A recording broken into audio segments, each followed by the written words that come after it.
Olá a todos, sejam muito bem-vindos. Nós vamos discorrer sobre a guerra civil na Síria.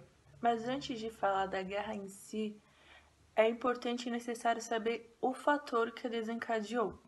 No final do ano de 2010, mais precisamente no início de 2011, começou uma onda de protestos no Oriente Médio e em países do norte da África, onde a população saía às ruas reivindicando melhores condições de vida e a queda de seus ditadores. Esse período ficou conhecido como a Primavera Árabe, que não tem a ver com a estação do ano ou algum tipo de evento, mas tem a ver com um período de transformações políticas no rumo da política mundial. E a Síria é um país multirreligioso governado por um regime republicano repressivo. As manifestações lá se iniciaram em março de 2011 e se espalharam rapidamente para as pequenas cidades e os principais centros urbanos. A população saiu às ruas pedindo por um regime mais democrático e flexível e maiores liberdades políticas. E também ansiava muito pela queda do seu então ditador Bashar al-Assad, cuja família estava no poder há mais de 46 anos. E o governo não soube reagir isso de forma pacífica, reagindo então com muita brutalidade, que foi aí que surgiu a então conhecida Guerra Civil na Síria. Boa tarde, pessoal. Síria, República Árabe Síria, capital Damasco, um país de planícies férteis, montanhas e desertos, e uma grande etnia religiosa. Lá estão os árabes, os gregos, os armênios, os assírios, os curdos, os mandeus e os turcos. A religião inclui 80% sunista, 5% cristãos e 15% alauítas. Os alauítas são o braço do Islã xiita, principalmente dos ismaelitas, que carregam traços religiosos do cristianismo. Eles se consideram moderados e de posição neutra. Depois da opressão do governo na Primavera Árabe, desertores do seu exército formaram o Exército Livre da Síria, tá bom? Conhecido como muçulmanos sunistas.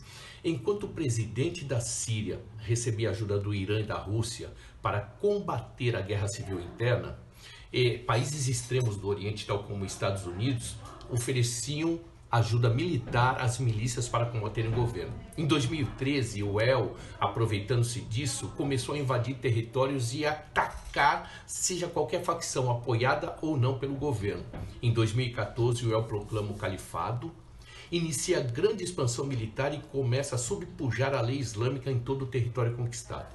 Os Estados Unidos e a OTAN na Europa e países do mundo árabe, preocupados com a ameaça mundial religiosa do Estado Islâmico, UEL, começaram a intervir militarmente na Síria para acabar com os extremistas.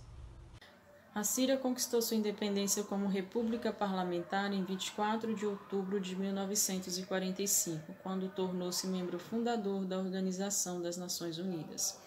Com o golpe de Estado em 1963, o Partido Baath, que é o partido do atual presidente Bashar al-Assad, assume o poder, ficando a Síria sob uma lei de emergência até 2011, o que acaba suspendendo a maioria das proteções constitucionais de seus cidadãos e o sistema de governo é considerado autoritário. A atual Constituição da Síria foi redigida por uma comissão de 29 membros, e aprovada por um pouco mais de 80% dos eleitores que foram às urnas em meio à violência e à divisão entre aliados e opositores do regime do presidente Bashar al-Assad. Entre as mudanças mais significativas está a extinção do artigo 8, que limitava o poder apenas ao partido Baath. Ainda segundo o texto da atual Constituição, o sistema político se baseia no princípio do pluralismo e o mandato do presidente é de 7 anos, podendo ser reeleito por mais 7 anos sucessivos. O presidente é o chefe de Estado e o primeiro-ministro é o chefe de governo. O que acontece na Síria é anticonstitucional e vai contra a Declaração Universal dos Direitos Humanos.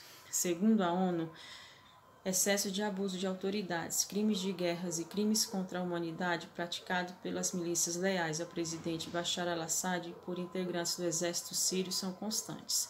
Crimes esses também praticados pelas forças opositoras ao presidente Assad.